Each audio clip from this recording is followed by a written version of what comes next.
سوره روم یعنی رومیان در مکه نازل شده است و از 60 آیت عبارت است. اعوذ بالله من الشیطان الرجیم. بسم الله الرحمن الرحیم. به نام الله بخشاینده مهربان. الف لام میم. الف لام میم. غلبت الروم في أدنى الأرض وهم من بعد غلبهم سيغلبون. رومیان شکست خوردند از دست فارسیان در نزدیکترین سرزمین، ولی آنها بعد از شکستشان به زودی غالب خواهند شد. في بضع سنين لله الأمر من قبل ومن بعد ويومئذ يفرح المؤمنون. در مدت چند سال پیش از این پیروزی و پس از این پیروزی فرمان از آن الله است و آن روز که رومیان غالب شوند مؤمنان شادمان می شوند. بنصر الله ينصر من يشاء وهو العزيز الرحيم. به سبب یاری الله هر کس را که بخواهد یاری می کند و هر کس را که بخواهد خوار می کند و او پیروزمند است، مغلوب نمی شود و مهربان است و بندگان مؤمن خود. وعد الله لا يخلف الله وعده ولكن أكثر الناس لا يعلمون. الله به مؤمنان پیروزی رومیان بر فارسیان را وعده قطعی داده است و الله وعده‌اش را خلاف نمی کند، ولی بسیاری مردمان یعنی کافران مکه نمی دانند که وعده الله حق است. يعلمون ظاهرا من الحياة الدنيا وهم عن الآخرة هم غافلون. آنها فقط به ظاهر زندگی دنیا و آرایش آن آگاهند و از امور آخرت بیخبرند. اولم يتفكروا في انفسهم ما خلق الله السماوات والارض وما بينهما إلا بالحق وأجل مسمى وإن كثيرا من الناس بلقاء ربهم لكافرون. آیا کسانی که به دیدار الله ایمان ندارند و پیامبرشان را باور ندارند در خودشان اندیشه نکردند که الله آسمانها و زمین را و هرچی در میان آنهاست جز به حق و تا زمان معین ناآفریده است و هر آینه بسیاری از مردم به دیدار پروردگارشان ایمان ندارند. اولم يسيروا في الأرض فينظروا كيف كان عاقبة الذين من قبلهم كانوا أشد منهم قوة وأثاروا الأرض وعمروها أكثر مما عمروها وجاءتهم رسلهم بالبينات فما كان الله ليظلمهم ولكن كانوا أنفسهم يظلمون. آیا این کافرانی از آخرت بیخبر در زمین نگشتند تا بینگرند که عاقبت کسانی که پیش از آنها بودند چگونه بوده است؟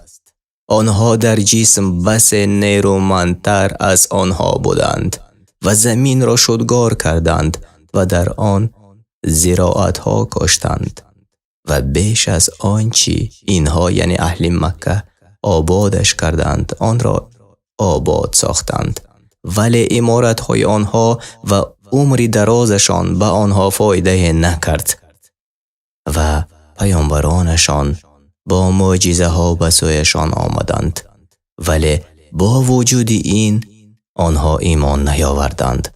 پس الله بر آنها ستم نکرده است، بلکه آنها با شرک و معصیت خود در حق خویش ستم می‌کردند. ثم كان عاقبة الذين أساءوا السوء أن كذبوا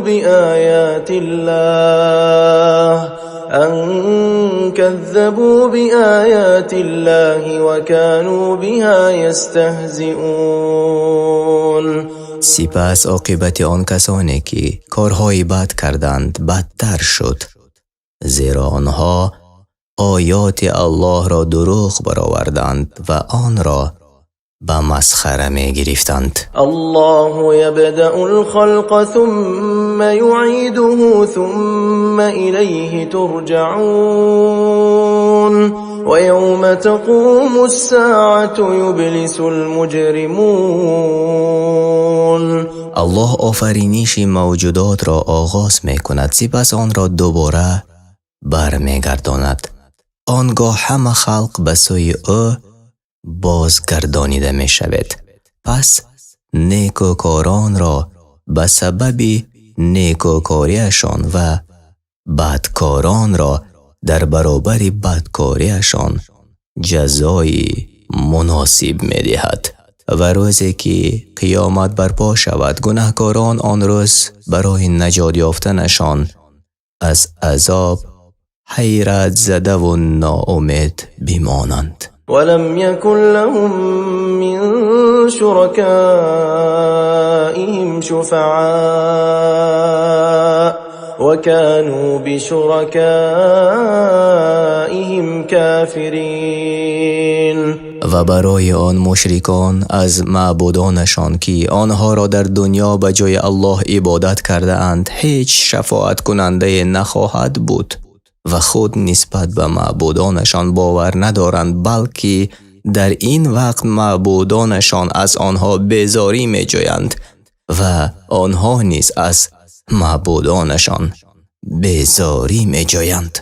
ويوم تقوم الساعة يومئذ يتفرقون.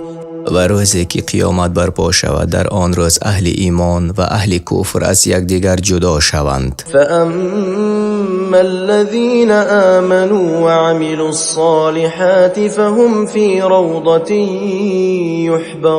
يحبرون. اما آنهایی که ایمان آوردند و کارهای شایسته کردند، پس آنها در باغ‌های جنت در شادی و سرخوشی مورد اکرام و انعام قرار می‌گیرند. وأما الذين كفروا وكذبوا بآياتنا ولقاء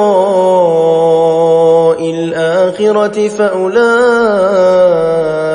في العذاب محضرون. و اما کسانی که کفر ورزیدند و آیات ما را که پیامبران برایشان آورده بودند و دیدار آخرت را دروغ برآورده اند و این کار کرده اند، پس به سبب ایمان نیاوردنشان در دنیا آن گروه در عذاب دائمی حاضر ساخته می شوند. فسبحان الله حين تمسون وحين تصبحون. پس ای مؤمنان هنگام شام و صبح الله را به پاکی یاد کنید. وله الحمد في السماوات والأرض وعشيا وحين تظهرون. و سپاس و ستایش او راست در آسمان ها و زمین هنگام عصر و به هنگامی که نیمروز می رسد. يخرج الحي من الميت ويخرج الميت من الحي ويحيي الأرض بعد موتها وكذلك تخرجون. الله تعالی زنده را از مرده بیرون می آورد به مانند بیرون آوردن انسان از نطفه و بیرون آوردن چوجه از تخم و مرده را از زنده به مانند بیرون آوردن نطفه از انسان و بیرون آوردن تخم از چوجه و زمین را پس از مردنش نیز زنده می سازد و شما نیز اینچنین از قبرها برای حساب و کتاب بیرون کرده می شود. ومن آياته أن خلقكم من تراب ثم إذا أنتم بشر تنتشرون.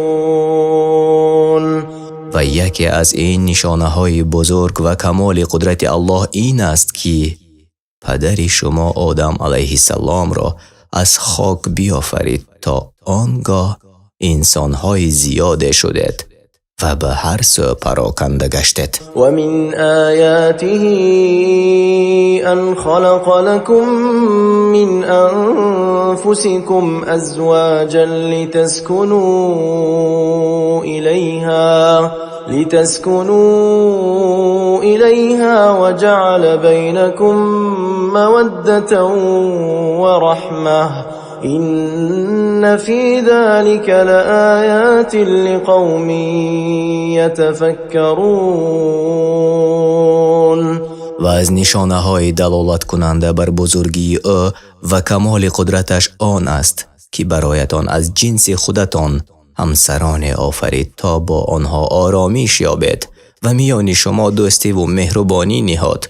البته در این آفرینش عبرت‌های است دلالت کننده بر قدرت الله و یگانگی او برای مردمی که می اندیشند. ومن آياته خلق السماوات والأرض واختلاف ألسنتكم وألوانكم إن في ذلك لآيات للعالمين. و از نشانه های دلالت کننده بر بزرگی و کمال قدرت او آفرینش آسمان ها و زمین و گوناگونی زبان ها و رنگ هایتان است. بیشک در این امر نیز برای دانشوران عبرت های است. ومن آياته منامكم بالليل والنهار وابتغاؤكم من فضله إن في ذلك لآيات لقوم يسمعون. و از نشانه های دلالت کننده بر بزرگی و کمال قدرت او خوابیدن شماست در شب و روز برای استراحت و طلب رزق و روزی شما از فضل اوست. البته در این امر عبرت های است برای مردمی که میشنوند. و من آیاته یریکم البرق خوفا و طمعا و ینزل من السماء ماء فیحیی به الارض بعد موتها إن في ذلك لآيات لقوم يعقلون. و از این نشانه های دلالت کننده بر بزرگی و کمال قدرت او که برق را برای ترسانیدن و امیدوار ساختن به شما نشان می دهد و از آسمان باران می فرستد پس زمین مرده را با آن زنده می سازد. البته در این عبرت های است دلالت کننده بر کمال قدرت و حکمت و احسان او برای کسانی که به عقل در میابند. و من آیاته ان تقوم السماء والأرض بأمره ثم إذا دعاكم دعوة من الأرض إذا أنتم تخرجون. و از نشانه های دلالت کننده بر بزرگی و کمال قدرت او که آسمان و زمین به فرمان او برپایند. پس نه به جنبش درآیند و نه آسمان بر زمین افتد. سپس الله تعالی شما را از زمین با ندای فرا می‌خواند و شما ناگهان به شتاب از زمین بیرون می‌آید. وله من في السماوات والأرض كل له قانتون. از آن اوست هر چی در آسمان ها و زمین است، از فرشتگان، انسان، جین، حیوان، نباتات و جمادات و همه فرمان بردار او هستند. وهو الذي يبدأ الخلق ثم يعيده وهو أهون عليه وله المثل الأعلى في السماوات والأرض وهو العزيز الحكيم. و اوست که آفرینش را آغاز می کند، سپس آنها را پس از مرگ زنده باز می گرداند و این کار بر او آسان تر است. و بالاترین مثل در آسمان ها و زمین از آن اوست. هیچ چیز مانند او نیست و او شنوا و بیناست و او تواناست که هرگز مغلوب نمی شود و در گفتار و کارهایش و تدبیر امور خلقش با حکمت است. ضرب لكم مثلا من أنفسكم هل لكم مما ملكت أيمانكم من شركاء فيما رزقناكم فأنتم فيه سواء تخافونهم كخيفتكم أنفسكم كذلك نفصل الآيات لقوم يعقلون.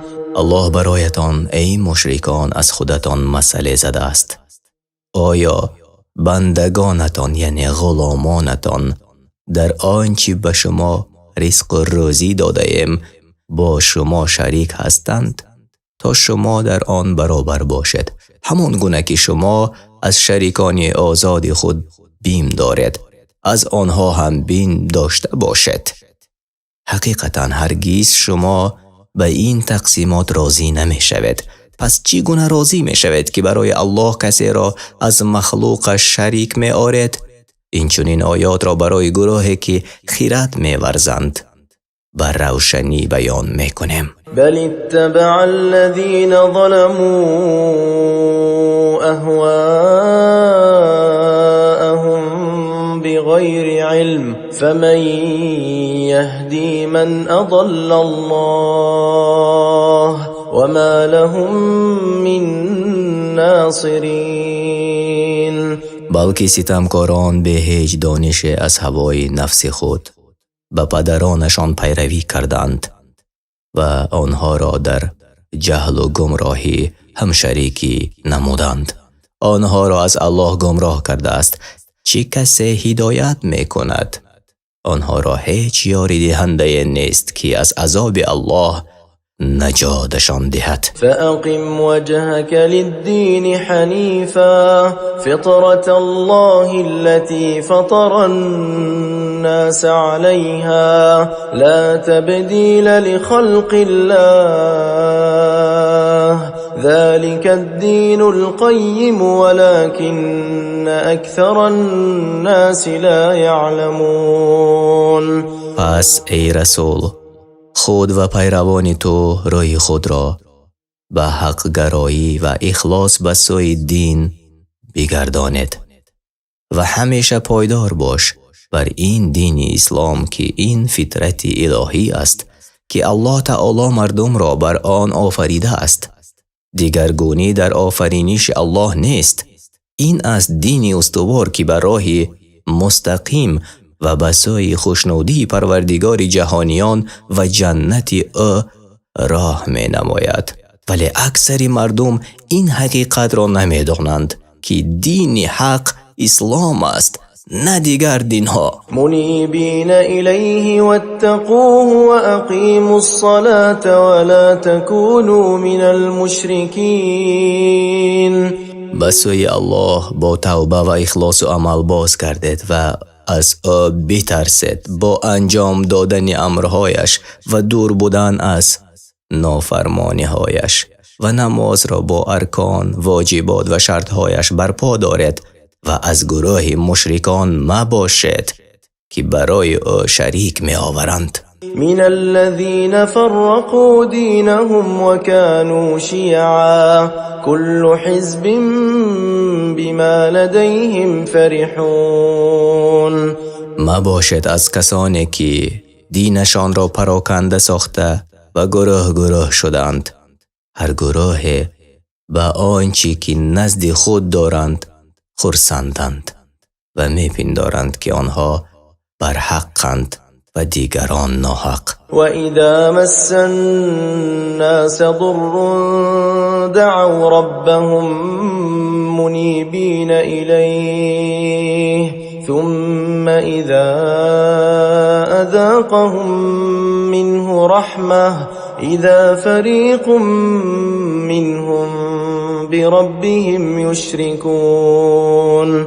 و هر زمان به مردم رنج و زیان برسد با اخلاص پروردگارشان را دعا و التجا کنند و توبه کنان به سوی او باز می کردند. سپس چون رحمت خیش به آنها بچشاند آنگاه گروه از آنان باری دیگر به پروردگارشان شرک می آورند. ليكفروا بما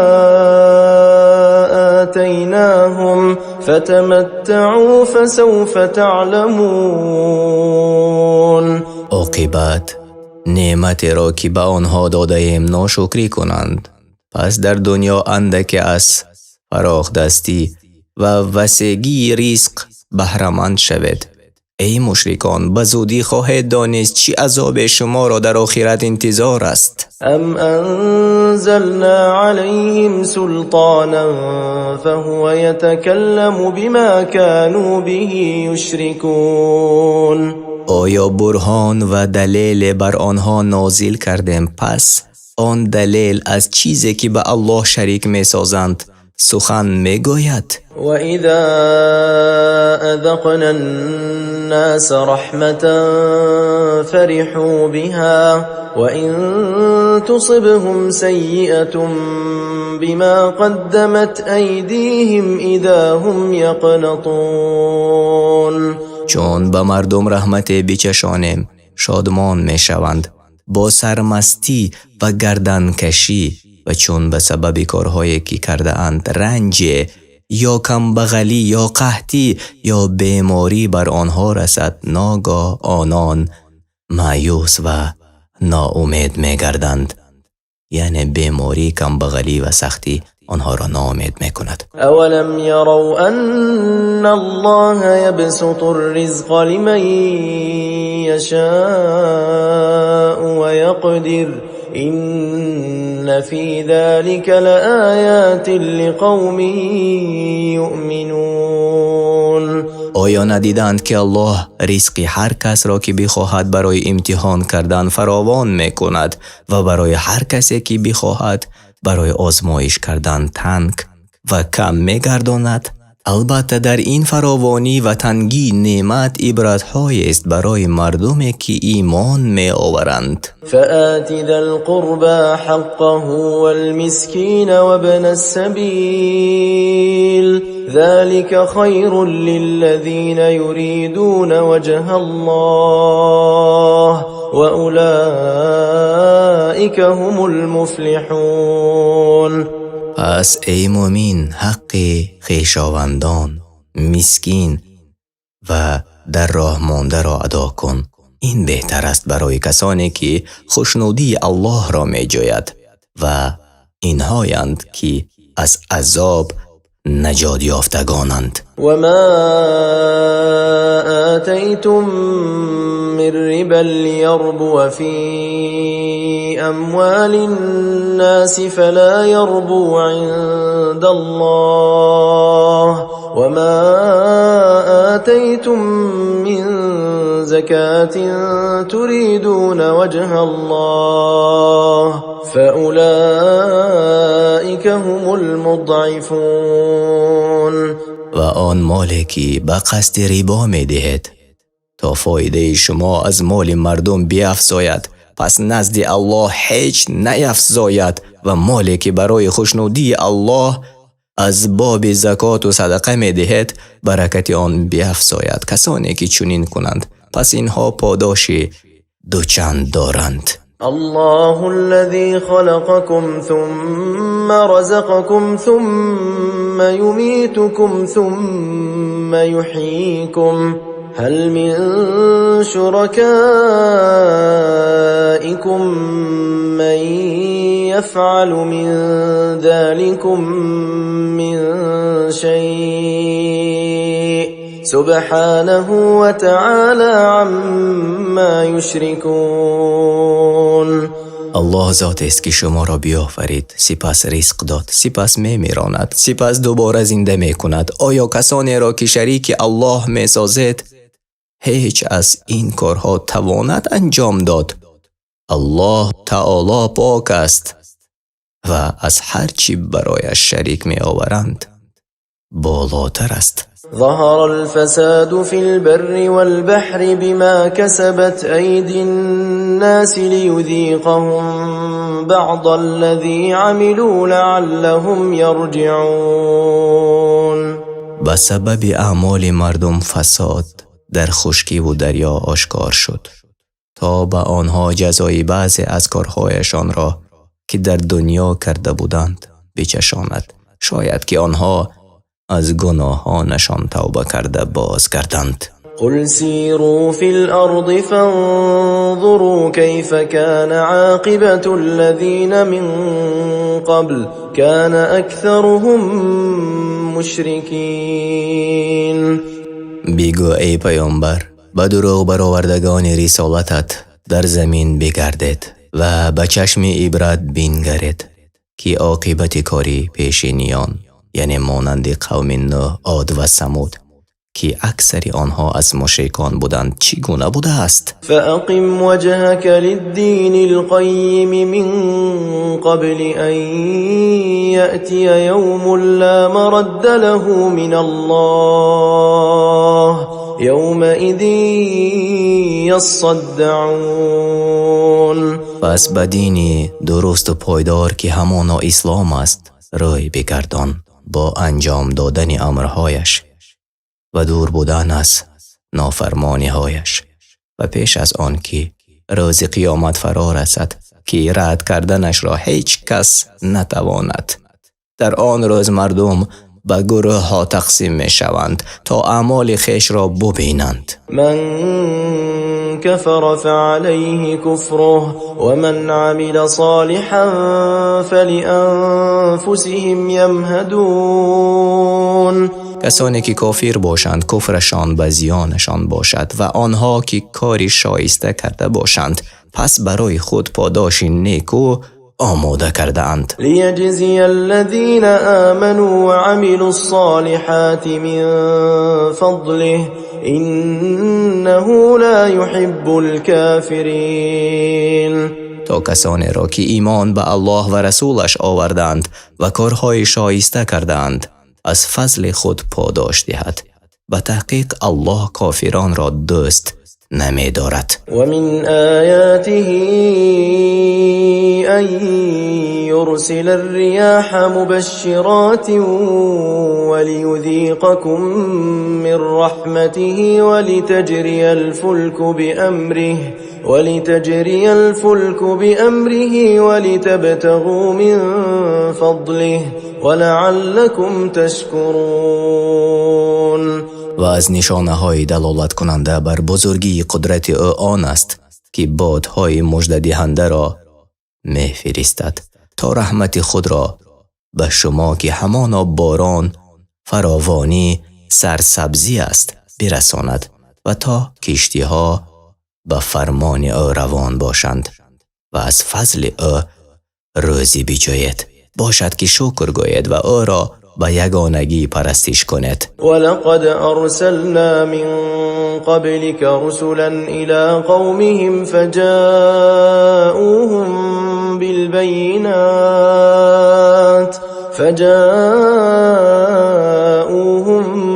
بالبينات فانتقمنا من الذين أجرموا وكان حقا علينا نصر المؤمنين.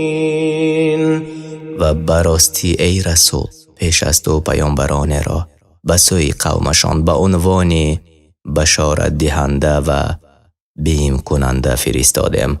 آنها با معجزه ها و دلیل های روشن خود نزدشان آمدند.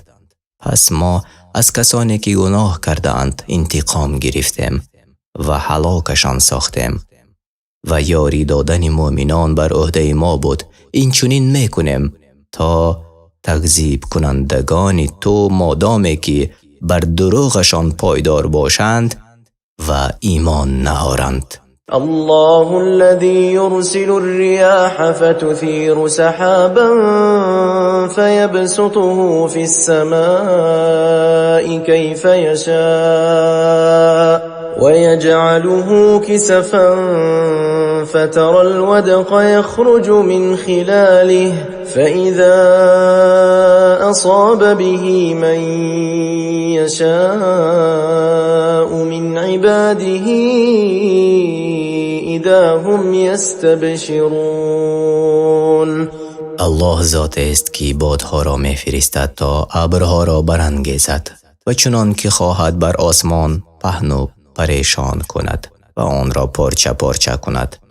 پس بینی که باران از درون ابرها بیرون می آید و چون باران را به هر کی خواهد از بندگانش برساند آنها شادمان شوند. و این كانوا من قبل ان ينزل عليهم من قبله لمبلسین. و اگر چی پیش از آن که باران بر آنها ببارد ناامید بودند. فانظر الى آثار رحمت الله كيف يحيي الأرض بعد موتها إن ذلك لمحيي الموتى وهو على كل شيء قدير. پس ای نظر کننده به آثار رحمت الله بینگر که چگونه زمین را پس از مردنش زنده می کند. در حقیقت الله بیشک زنده کننده مردگان است و هر کار تواناست و هیچ چیز او را ناتوان کرده نمی تواند. ولئن ارسلنا ریحا فرأوه مصفرا لظلوا من بعده یکفرون. و اگر باده بفرستیم که آفتزا گرم و سوزان باشد و کشتزارها را زیان رساند پس آن کشتزارها را زرد شده ببینند قطعاً پس از آن همه ناسپاس می شوند. فإنك لا تسمع الموتى ولا تسمع الصم الدعاء إذا ولوا مدبرين.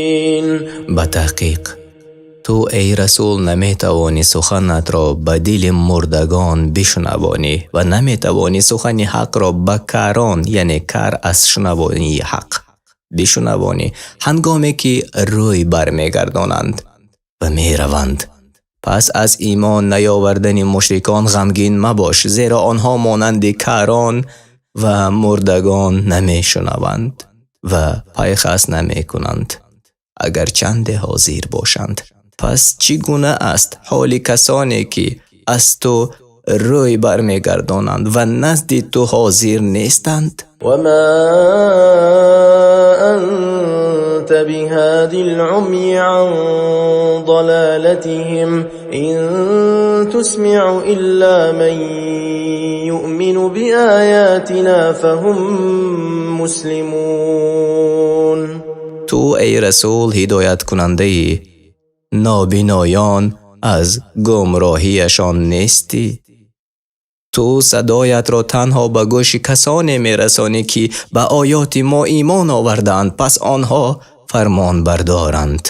الله الذي خلقكم من ضعف ثم جعل من بعد ضعف قوة ثم جعل من بعد قوة ضعفا وشيبة يخلق ما يشاء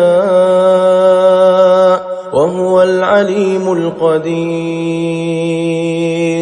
الله ذات است که شما را از ناتوانی یعنی از نطفه بیافرید و پس از ناتوانی نیرومند ساخت و آن جوانی است. آنگاه پس از نیرومندی ناتوانی و پیری آورد.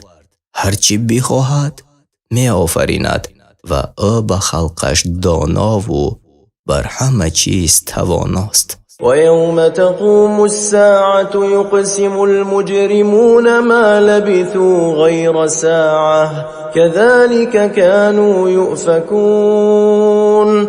و روزی که قیامت برپا شود و همه از قبرهایشان برخیزند، کافران سوگند خورند که جز لحظه در دنیا نایستادند. این چنین از حقیقت و راه حق برگردانیده می شوند، یعنی آنها از فهمیدن حقیقت و پیمودن راه درست باز داشته می شوند، چطوری که در دنیا دروغ می گفتند. وقال الذين أوتوا العلم والإيمان لقد لبثتم في كتاب الله إلى يوم البعث فهذا يوم البعث ولكنكم كنتم لا تعلمون. آنان که دانش و ایمان داده شدند از فرشتگان، پیامبران و مؤمنان گویند: همانا شما ای کافران بر موافق کتاب الله تا روز قیامت در گور آرامی دهید و این روز قیامت است ولی شما نمیدانستید حق بودن این روز را. فيومئذ لا ينفع الذين ظلموا معذرتهم ولا هم يستعتبون. پس آن روز کسانی که ستم کردند عذرخواهیشان به حالشان فایده ندهد و به آنها مهلت توبه داده نخواهد شد، بلکه به سبب بدیها و گناهانشان عذاب داده می شوند. ولقد ضربنا للناس في هذا القرآن من كل مثل ولئن جئتهم بآية ليقولن الذين كفروا إن أنتم إلا مبطلون. و همانا ما در این قرآن برای مردم هر گونه مثل آوردیم و ای رسول چون آیات برایشان بیاوری که دلالت بر حقیقت پیامبری تو میکند، کافران حتما خواهند گفت شما بیهودگویان بیش نیستید. كذلك يطبع الله على قلوب الذين لا يعلمون. این چنین الله به دلهای کسانی که نمیدانند حقیقت آنچه را که به سویشان آوردی از عبرتها، آیات و روشنیها مهر می نهند. فاصبر إن وعد الله حق ولا يستخفنك الذين لا يوقنون. پس صبر کن ای رسول از آزار قومت که البته وعده الله حق است که تو را بر آنها پیروز می گرداند و هرگز کسانی که بر روز آخرت ایمان یقین ندارند تو را خشمگین و سبکسار نکند. شما سوره روم یعنی رومیان را شنیدید. در مکه نازل شده است و از 60 آیت عبارت است. این تنها معنای قرآن کریم و این سوره است. ترجمه آن به زبان تاجیکی معنی پوره آن را به زبان عربی نمی دهد و اگر کجای ترجمان و یا ما به خطا راه داده باشیم الله ما را بیامرزد.